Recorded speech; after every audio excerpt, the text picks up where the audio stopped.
안녕하세요. 반갑습니다. 수능영어 강사 김승주입니다. 오늘 우리 같이 풀어볼 문제는 2025학년도 9월 모의평가 36번입니다. 자, 36번은 순서 유형에 해당하죠. 순서 유형 같은 경우 어떻게 생겼나요? 그렇죠. 주어진 글 읽고 그 다음에 A, B, C 세 단락이 이렇게 나오는데요. 자, 우리 이 문제를 풀 때 어떤 점을 가장 유념해서 봐주시면 되냐면은 문제를 풀 때 자, 각 단락이 이렇게 QRS 자기 이야기를 할 때 순서가 A, B, C라고 가정하면 어떤 식으로 글이 구성이 되어 있어야만 하냐면요. 반드시 직전 내용을 먼저 말을 하고 그 다음에 자기 이야기를 할 수 있어요. 마찬가지로 B 또한 직전 순서 이야기를 한 다음에 자기 이야기를 할 수 있고 마지막 C 또한 직전 이야기를 한 다음에 자기 이야기를 할 수 있는 거예요.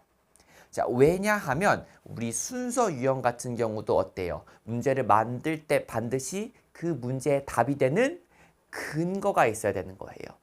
자, 그럼 그 근거를 어디다가 놓아야 되겠어요? 그쵸? 순서 유형의 특성상 바로 이 직전의 내용과 연결이 얼마나 잘 되냐를 가장 큰 근거와 단서로 여러분들한테 제시를 해주겠죠? 자, 이 점을 유념하면서 우리 같이 순서 유형 풀어보도록 할 거예요. 자, 그래서 정리하면 순서 유형 같은 경우는 바로 앞글, 바로 앞 순서에 해당하는 단락에 나온 내용이 결정적인 단서가 된다. 자, 그 글의 내용을 끌어다가 먼저 배치를 하고 나서 자기 이야기를 할 수 있기 때문에 그래요. 자, 이게 가장 결정적인 단서고, 자, 그 외에도 다른 모든 단서를 끌어 모아서 여러분들 꼬리 잡기 해줘야 되는 거예요. 자, 이 모든 단서라고 하면 바로 앞글의 내용 플러스 알파 우리 지대연, 지시사, 대명사, 연결어 반드시 사용해줘야 되겠죠.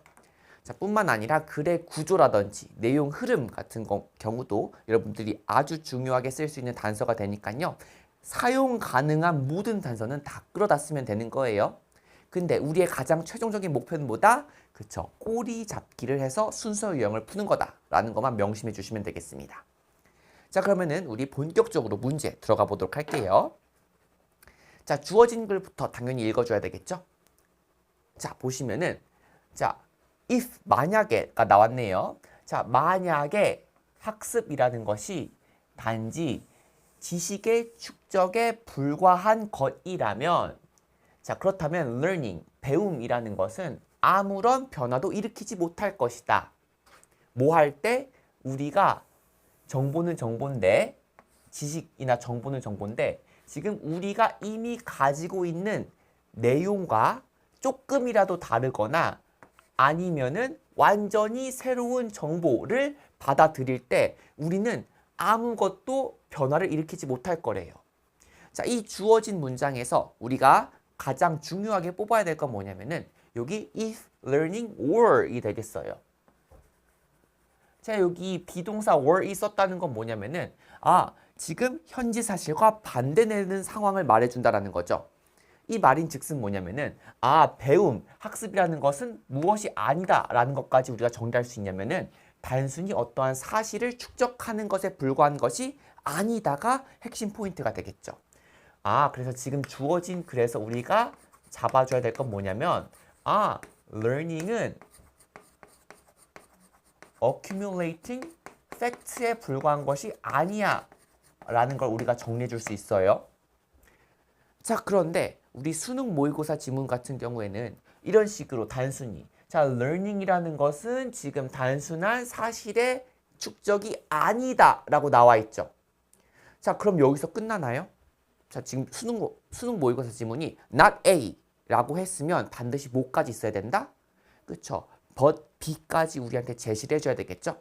자, 그래서 그렇다면 학습이라는 것은 이게 아니라 뭐겠구나 라는 게 이 지문 안에서 반드시 제시될 거라고 여러분들 염두를 해두고 일단 A부터 읽어나가 보도록 할게요. 자, 만약 우리가 이해하려고 노력한다면 완전히 새로운 것을 이해하려고 노력한다면 하지만 나왔어요. 자, 이렇게 역접의 접속부사가 중간에 나왔는데 접속부사가 문장 맨 앞에 있든 중간에 있든 심지어 맨 뒤에 있든 간에 이 접속부사의 역할은 변하지 않아요. 그래서 접속부사 however이 여기 있는 거랑 똑같은 상황인 겁니다. 자, 그래서 하지만이라는 역접이 일단 나왔어요. 그러니까 앞에 직전 내용이랑 반대되는 이야기 한다라는 거죠. 자, 완전히 새로운 것을 지금 이해하려고 노력한다면 우리는 무엇을 해야 될 필요가 있냐면은 더 큰 적응을 해야 될 필요가 있다. 자, 뭐에 대한 더 큰 적응 내지는 조정이냐면은 우리가 이미 가지고 있는 어떠한 지식의 패턴에 대해서 조정 또는 적응을 할 필요가 있다라고 나와 있는 거죠. 자, 여기서 지금 조정 내지는 적응이라는 adjustment가 쓰였고요. 자, 근데 우리가 주목해야 될 거는 뭐냐면 바로 여기에 어떤 표현이 쓰였냐면 larger이라는 지금 그쵸 비교급 표현이 쓴 걸 알 수 있어요. 자, 지금 비교급 표현이 쓰였다라는 것은 우리가 반드시 이 앞에 무슨 내용이 있어야만 했냐면 이것과 비교가 되는 내용이 앞에 나와야 되는 거죠.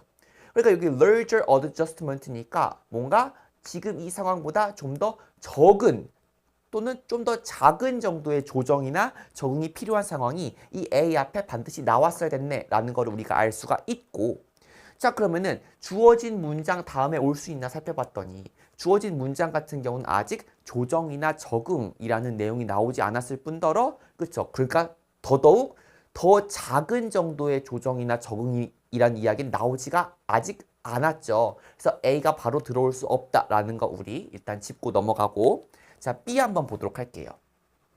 자, 오케이. The adjustment니까 이러한 적응 조정은 오케이. 자, 같은 중요한 단어 나온 거 볼 수 있고요. 은 분명히 가장 작다. 자, 어느 경우에 가장 작은지 한번 볼게요. 자, 새로운 정보가 단지 조금만 새로운 경우에는 적응은 분명하게 가장 작다라고 나와 있어요. 자, 이러한 경우가 어떤 경우인지 우리한테 조금 더 상세하게 풀어주기 위해서 이렇게 대쉬 표시가 있네요. 자, 이 경우는 어떤 경우냐면 이 앞에 있는 내용이 뭘 말하는 거냐면 자, 어떤 경우? 자, 이러한 새로운 지식 내지는 정보가 양립 가능한 경우, 뭐와 양립 가능한지 보면 우리가 이미 알고 있는 내용과 별다를 바가 없네 인 경우라는 거죠. 자, 그 결과 우리가 기존에 가지고 있던 지식의 old patterns들은 자, 뭐만 필요하냐면 단지 적은 정도의 조정 내지는 적응만이 필요하대요. 자, 뭐 하기 위해서? 이러한 새로운 지식이나 정보를 수용하기 위해서. 자, 여기 보시면 여전히 adjustment 나왔죠. 자, 그런데 A와 지금 다른 거는 뭐냐면은 지금 이 경우에는 아주 작은 정도, 지금 new information이 우리가 기존에 알고 있는 것보다는 아주 조금만 다른 경우에는 이러한 조정이 어느 만큼이나 필요하다? 아주 적게 필요하다라고 나와 있어요. 자, 그러니까 지금 이 smallest 나왔고 여기 어때요? only slightly new 나온 다음에 however 하고 나서 larger이라든지 아니면 totally new랑 엮이는 게 어때요? 굉장히 자연스럽게 넘어갈 수가 있겠죠. 자, 그래서 B 다음에 A로 가는 게 굉장히 자연스럽겠구나 라는 거 일단 우리 짚고 넘어가고요. 우리 A와 B를 그러면 중요한 내용을 같이 한번 추출해 보도록 할게요. B까지 한번 읽어보았으니까. 자, A 같은 경우에는 우리 뭐를 일단 알 수 있냐면 정보를 받아들이는 데 있어서 완전히 새로운 정보인 경우, totally new인 경우에 우리는 뭘 필요하냐면 더 큰 적응이나 조정이 필요하다라고 나와 있죠.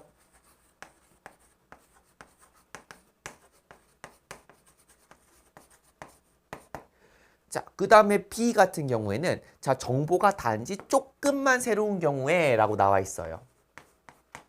자, slightly new인 경우에는 자, 어떠한 정도의 adjustment만 필요하다? 아주 a little bit of adjustment만 필요하니까 자, 이 경우에는 a little adjustment라고 해보겠습니다.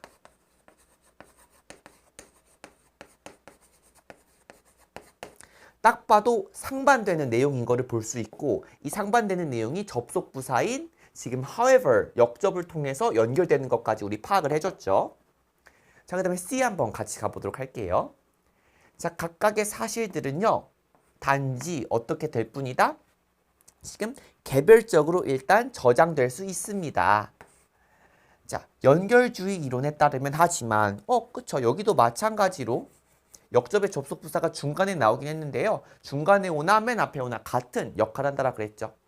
자, 그러나 지금 연결주의 이론에 따르면 자, 우리의 지식은 구성이 된대요. 자, 어떤 식으로 구성이 되냐면 patterns of activity라고 되어 있으니까 어떠한 활동의 패턴으로 구성이 됩니다. 굉장히 적극적인 활동으로서 지금 우리의 지식이 구성된다라는 거 나와 있죠. 자, 그리고 뭐 할 때마다 매번 우리가 무언가 새로운 거를 배울 때마다 우리는 반드시 뭐 해야만 하냐면 수정해야 된대요.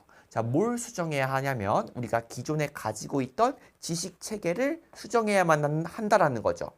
자, 뭐 하기 위해서 우리가 기존에 가지고 있던 지식 같은 거를 버리지 않고 완전히 버리지 않고 어느 정도 유지를 하면서 뭐 하면서 마찬가지로 새로운 정보를 받아들이되 우리가 기존에 가지고 있던 거를 완전히 내팽겨치지 않기 위해서는 우리는 뭐 해야만 한다? 새로운 거를 배울 때 우리의 기존에 가지고 있던 거를 modify, 수정을 해야 된다. 자, 여기 modify 같은 경우 지금 우리가 나왔던 단어들 중에서 어휘들 중에서 지금 이 modify와 굉장히 겹치는 단어가 뭐가 있죠? 그쵸? 지금 수정하다는 조정, 적응이라는 명사랑 거의 유사하게 사용된 표현이라는 거 알 수 있습니다. 자, 그럼 C 한번 정리해 보면은, 자, C라고 하는 건 지금 C에선 지금 뭐가 지금 중요한 내용이라고 볼 수 있냐면, 자, however이라는 역접의 접속부사 나온 다음에 우리의 knowledge는 구성이 된대요. 자, 적극적인 패턴으로 구성되어 있다라고 되어 있으니까, 아, 지금 knowledge는 그냥 learning이라고 우리 봐줄 수가 있겠죠. 자, 그래서 학습이라는 것은 뭐다? activity다라는 거 하나 정리해 줄 수 있고, 자, 그러면서 우리는 뭐를 한다? 지금 매번 우리는 새로운 정보를 learn 할 때마다 modify 한다. 즉 기존에 있던 우리가 가지고 있던 기존의 지식 체계를 수정 보완한다 라고 해서 modify까지 나온 걸 볼 수가 있겠죠. 자, 그러면 한번 정리를 해볼게요. 순서를 한번 우리 맞춰줘야 되겠죠. 자, 일단 주어진 문장에서 우리가 가장 중요한 단서로 보았던 거는 이 were이라는 지금 비동사를 통해서 여기 있는 내용이 실제와 다르구나라는 것을 파악을 해줬죠. 그러니까 learning은 뭐가 아니다? 단순한 지식의 축적이 아니다라는 걸 가장 큰 키포인트로 잡았고, 자, 그러니까 not A가 나왔으니까 but B가 나와줘야 되는데, 즉 A가 아니고 우리의 지식, 우리의 학습이라는 것은 뭐다? 라고 해서 지금 적극적인 활동이다 라고 해서 지금 제시를 해줬어요. 자, 여기서 더 나아가서 뿐만 아니라 뭐도 한다. 우리는 기존에 있던 old patterns 같은 경우를 수정 보완한다까지가 나와 있죠. 그리고 나서 B에서는 뭘 얘기해주고 있냐면은 이러한 조정 내지는 적응은 이라 그래서 modify를 adjustment라는 표현으로 paraphrase한 거 볼 수 있고요. 자, 그런데 adjustment, 우리 조정 내지는 적응 이야기를 해주면서 뭐부터 얘기해주고 있냐면은 가장 우리 new information이 우리의 기존 지식 체계와 별다를 바가 없을 때부터 얘기를 해주고 있는 거예요. 자, 그리고 나서 어때요? however이라는 역접의 접속부사 타고 나서 이번에는 뭐가 나오는 거죠? 그쵸? 이번에는 완전히 우리가 받아들여야 되는 정보가 완전히 새로울 때라는 내용으로 자연스럽게 however 타고 넘어가는 걸 볼 수가 있겠죠? 자, 그래서 우리가 지금 이런 식으로 어떻게 지금 내용이 진행되고 있는지 봤더니 C, D, A 순으로 가면은 일단 learning이라는 게 요게 아니고 대신에 요겁니다 라는 게 나오고, 그리고 나서 modify도 중요해요 라 그래서 이제 modify의 두 가지 경우, 완전히 조금만 인포메이션이 조금만 새로운 경우랑 그 다음에 however 타고 완전히 새로운 경우라고 해서 두 가지 예시, 상반된 예시가 이어지는 걸 볼 수 있겠죠. 자, 그래서 이렇게 꼬리 잡기 이렇게 잡아주시면 되는 거고요. 가장 중요한 건 뭐냐면은 이 순서를 파악해 줄 때 가장 큰 단서는 어디 있었냐면 바로 이 직전 순서에 있는 내용을 어때요? 그대로 따다가 일단 와준 다음에 자기 이야기를 해준다라는 거 다시 한번 여러분들께 보여드렸죠. 자, 그래서 정답은 뭐다? CBA니까 답은 이렇게 5번 해주시면 되겠습니다. 자, 이런 식으로 순서 문제 풀어주시면 되고요. 우리 다음번 문제에서도 한번 제대로 정석으로 한번 연습해 보도록 하겠습니다. 수고 많으셨습니다.